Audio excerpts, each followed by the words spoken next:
Austin Faith Dialogue highlights the interaction of the religious community with the social and cultural issues in the area in and around the capital city. Austin Faith Dialogue is brought to you by Austin Metropolitan Ministries in cooperation with KTBC TV. Join us now for this week's edition of Austin Faith Dialogue. It's the holidays which are coming up, and it will be international accents within the Austin community. Hello, I'm Richard Thompson, pastor of Central Presbyterian Church, and your host for this edition of Austin Faith Dialogue. It's the International Holiday Market, which we're focusing upon today as an event which will be coming up through the auspices of the interfaith community of the capital city. We're pleased to have with us Ed and Sandy Wilder, who will be involved in that particular show and tell that we'll be doing today. And in behalf of this ecumenical enterprise, we're pleased to have you folks here. Thank you. And Ed, I think that we introduce you as a co-founder along with Sandy, so let's go back to the beginning and have you tell us how this all started, this international market. Richard, 10 years ago, Sandy and I were on what was then the Hunger and Lifestyle Task Force of the United Methodist Church. And in that, we were looking at issues related to our lifestyle and issues of world hunger, and trying to find ways to educate our congregations to those issues. And one of the programs that we came up with was what was then the International Christmas Market, whereby we would bring items that were made in third world countries, primarily in third world countries, made available through nonprofit cooperatives into the Austin area and have a one-day sale. That, as I say, was originally sponsored by the Hunger and Lifestyle Task Force. Later, the Austin District of the United Methodist Church took sponsorship. As interest continued to grow, we wanted to broaden the base of support. Metro Ministries, one of the predecessor bodies of Austin Metropolitan Ministries, took sponsorship, and it just kept spreading and spreading to involve other denominations. And now finally, with Austin Metropolitan Ministries, we have the addition of the Jewish and the Islamic community. And so the name has changed to the International Holiday Market to reflect this broader constituency. Now, you mentioned in the course of your description of the origin how it was with the thought of benefiting persons in third world countries that you originated it. And you, as a co-founder, Sandy, can you spell out that purpose a little bit more? Sure. The idea is to bring goods that are made by a number of people in developing areas of the world, people who most often don't have access to commercial markets. They live too far away from transportation systems. They may not have the skills even in marketing their particular product. So as a service to them, a number of church-based organizations helped start the movement that we've become a part of by going to these areas, working with producers, and serving as a channel then for bringing the goods into the United States and encouraging us to hold, say, one-day events like this, or to open third world shops. Well, I think that the thought of giving an outlet to folks that wouldn't have that kind of availability otherwise, and maybe you could show us just 2 or 3 of these objects to start out with, and then we'll note how this can make a difference in their lives. Okay, sure. What we brought today were simply a number of things that we have at the Wilder household, so this tends to be our selection of goods. I see. This angel here comes from a cooperative in El Salvador. They're known for their bright painting on the angel and for the colors that they use. An item that more folks might be interested in might be an eyeglass case made by a cooperative in Thailand that does this kind of applique work. Or what else? We have this jewelry. Okay. Some necklaces here. This one is different colors of camel bone, and it comes from India.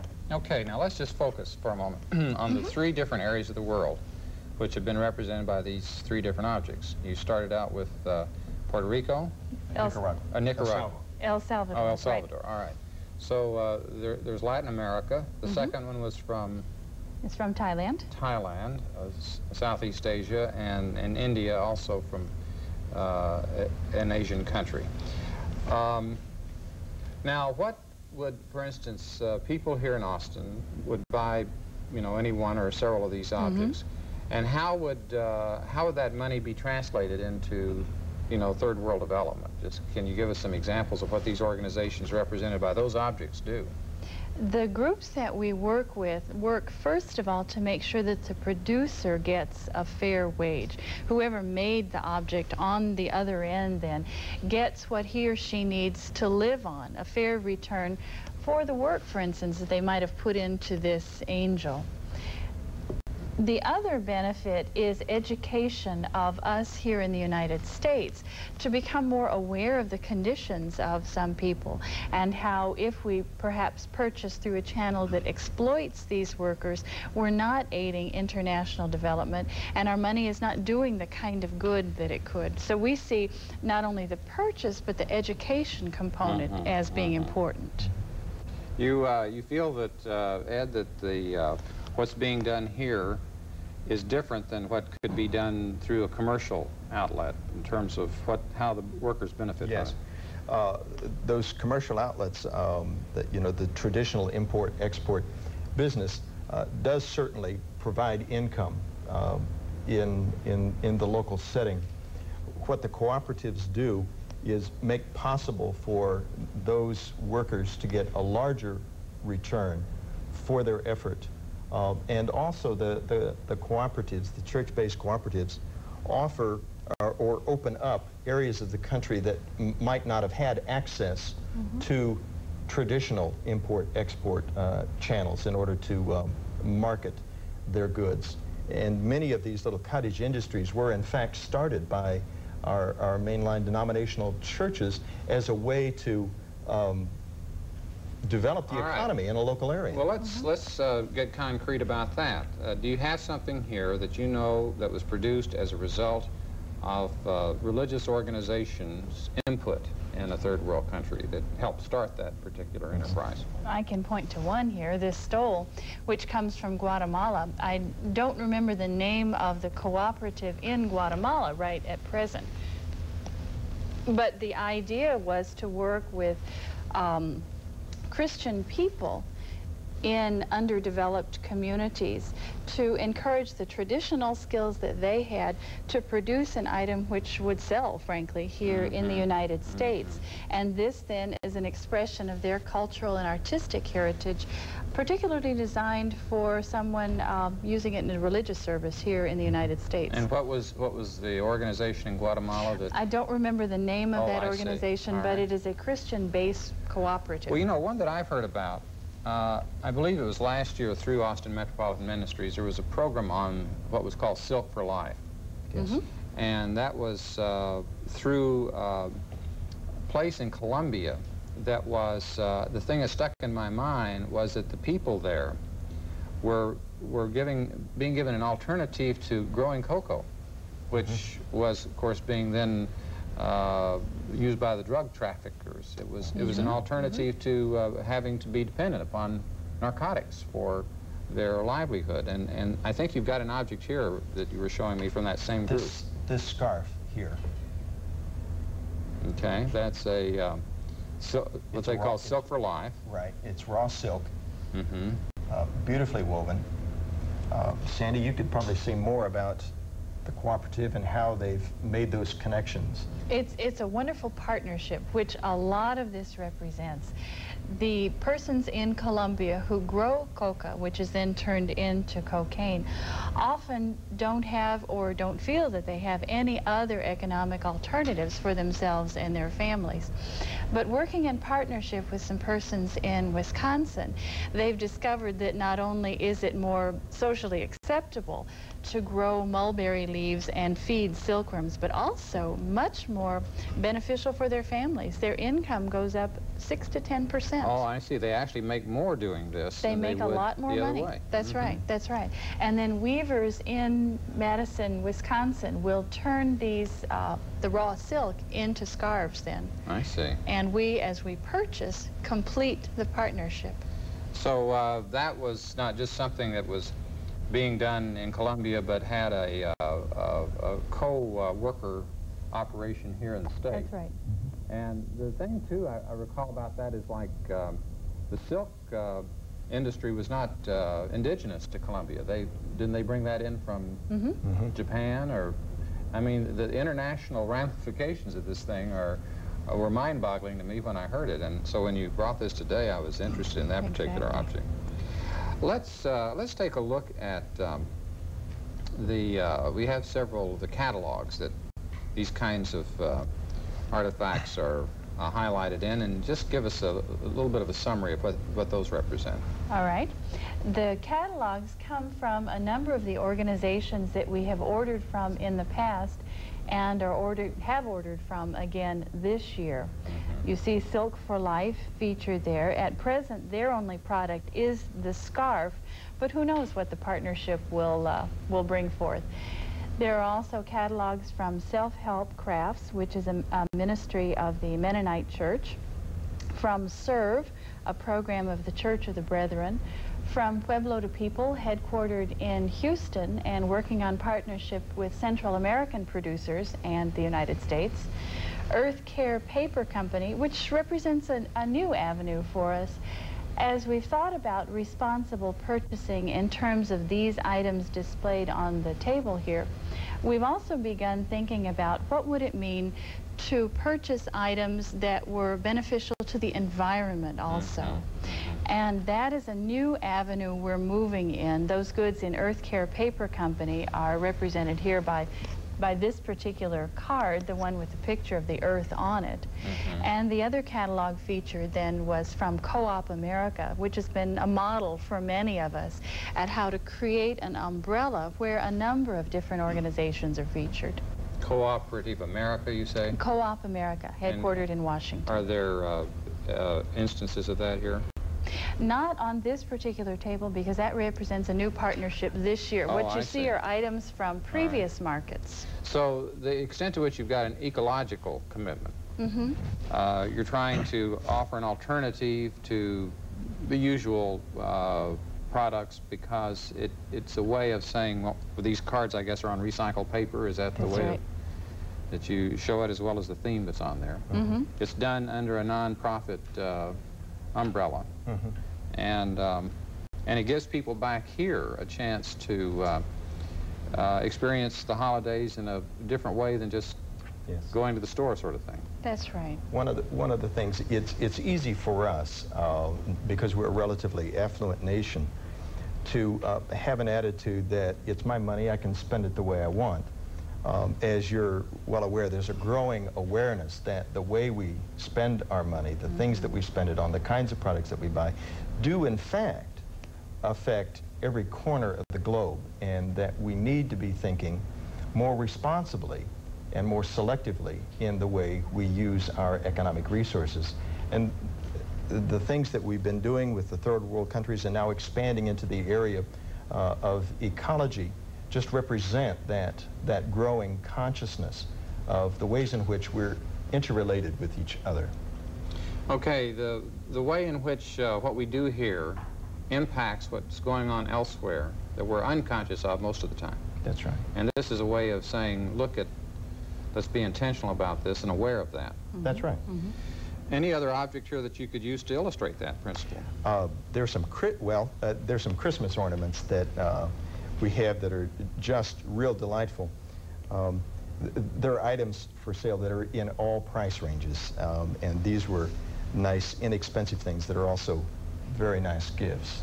Okay, now what do these tell you about this domino effect that you're talking about? Well, there are many of the cooperatives make available little cards that tell something about the community that that item came from, what life is like in that community, so that you can be more aware of where your money is going and who is benefiting. All right, these Christmas ornaments, Christmas tree ornaments, what's the life like for the folks who made those? Can you give us the specifics on that? An example might be those jute angels down there, little bitty angels made from jute fibers. Those come from Bangladesh. All right. And anyone who keeps up with the news would know that life is very hard in Bangladesh, particularly for those people who live out in the countryside. And so those little angels represent not only a way for them to make some money, but also to use a product that is native to their area, to use jute rather than some kind of imported fiber, some kind of imported product.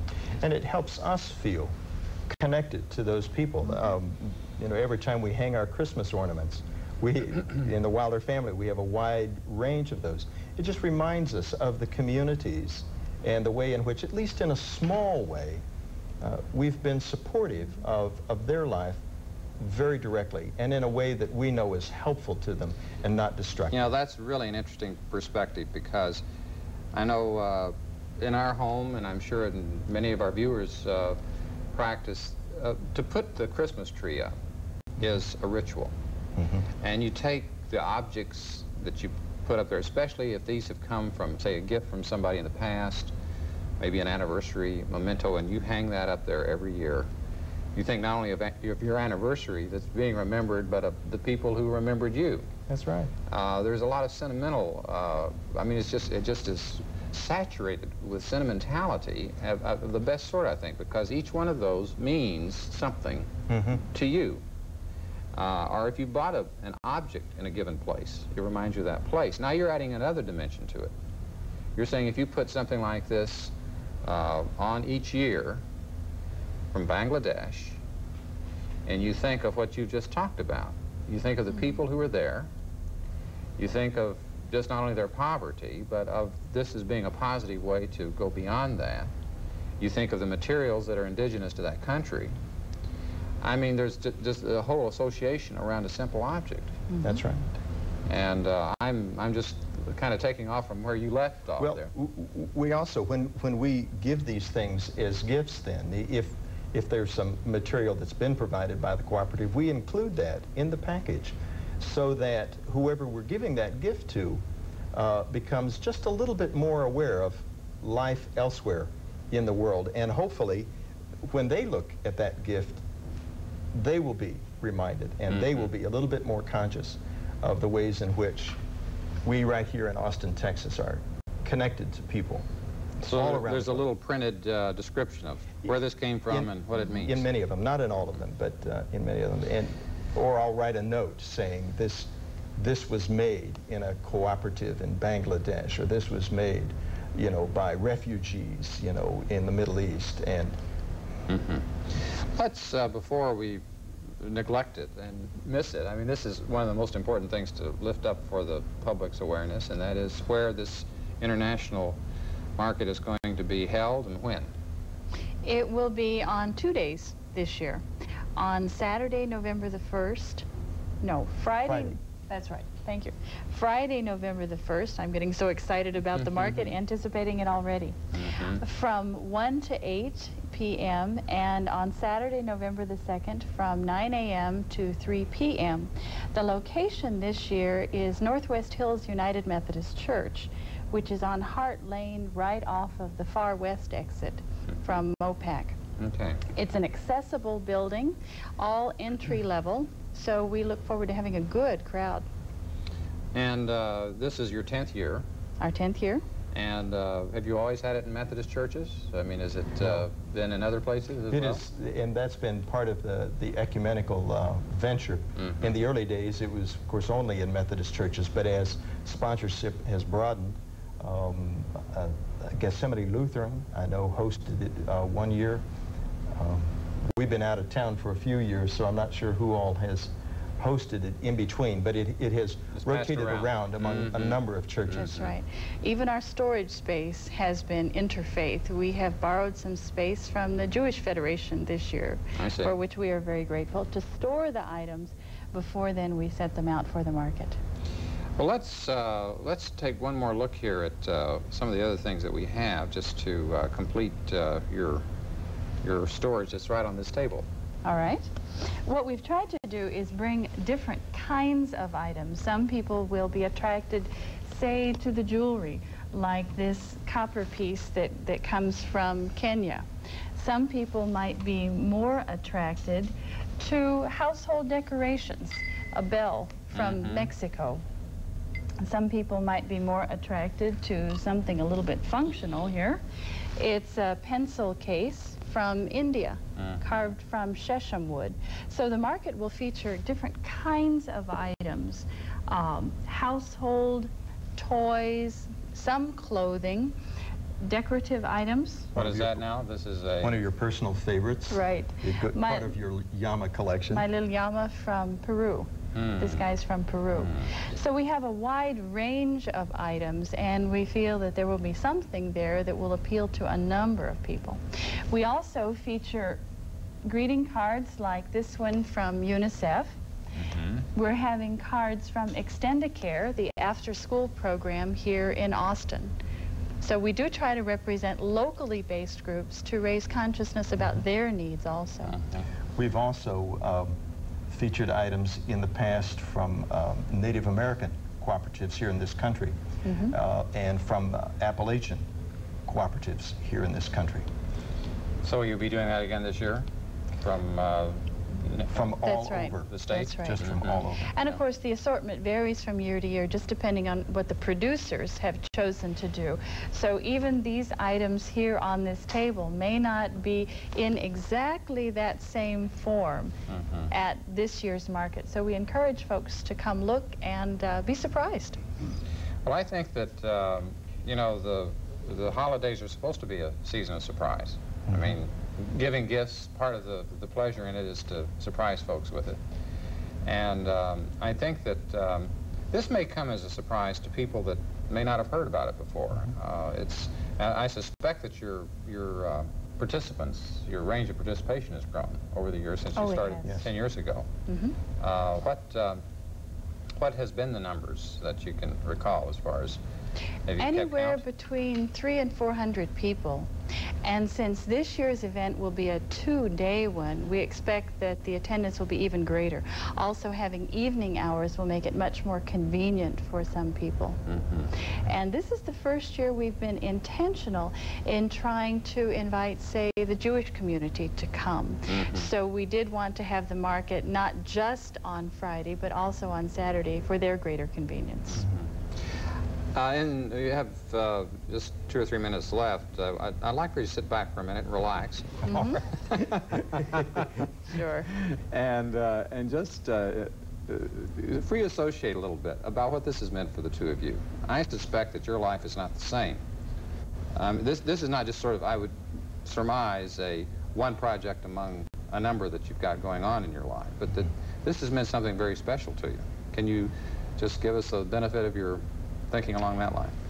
One of the simplest things, I think, and I don't think I'm alone in you know, at the Christmas season, waves of guilt would come on me when I would think about all the money that we spent as a family in buying gifts, and some of them just, you know, hokey, you don't know what to give them, so you buy some piece of junk and you've spent your money on it. And, what this has done is made it possible for us to do our gift giving, which we're gonna do, but do it with a real sense of confidence and just feeling a whole lot better about how we've spent our money, because we know what kind of good the money is doing. And that has meant a lot to the people that I know that have shopped at the market. It just helps them feel better about the way they spend their Christmas money. It makes it more meaningful. Yes. Gift giving. Yes. Okay, you want to add to that? For me, I second what Ed has said. Since people are going to give gifts anyway, they will usually give some object to persons, and this is a responsible way to do it. But I also began to see the connections between how I choose to spend my money and what the condition of someone, say, in India might be. Or how I choose to spend my money and whether more tropical hardwoods are harvested because I want to buy an item made of tropical wood. And so what I'm doing to the environment. I do believe that in the most basic sense, we are all connected, and especially economically. So I found the market to be a good consciousness-raising event once a year, but also a good way to redirect my shopping throughout the year. I do use these catalogs for other occasions, too, throughout the year. Well, I'd just like to say that what comes through to me is to re-emphasize the alternatives. It's not to say that people shouldn't go out and support their favorite profit-making institution, which, you know, I think we're recognizing that we couldn't do nonprofit work unless others were making a profit. That's right. We wouldn't have the money to buy this kind of thing. But on the other hand, we need to have alternatives within especially the faith community to lift up for folks. And I think that you, Ed, and Sandy Wilder have done us a service by doing that today. Thank you. And today we'd also like to share with the public that this international holiday market that we've previewed, giving us some idea of the creative celebration toward the end of the year that's possible, is paired with another event of Austin Metropolitan Ministries that's coming up early in November. You may have seen the public service announcement recently on television. It's the message to tell you of the first annual Austin Metropolitan Ministries Bowl-a-thon. Taking place November the 10th, this event at 2:00 p.m. will be help fund a very important organization within the Austin metropolitan community that we hope that you can show your support by joining in on this bowling and or by making a donation. For more information on the bowl-a-thon, just call 472-7627. On behalf of the Austin Metropolitan Ministries, I would like to just bring together these thoughts of these two particular events. I think that you can appreciate the fact that these come within a week of each other, and that these offer some alternatives in terms of both the holiday season and these other local organizations, such as Extendicare, that will be supported by the Bowl-a-thon. And we would invite you folks to participate in what you've seen here today. And in behalf of Austin Metropolitan Ministries, I'm Richard Thompson, pastor at Central Presbyterian Church, thanking you for watching, inviting you to be joining us again next week at this particular time. And as we move toward the holidays, peace be with you.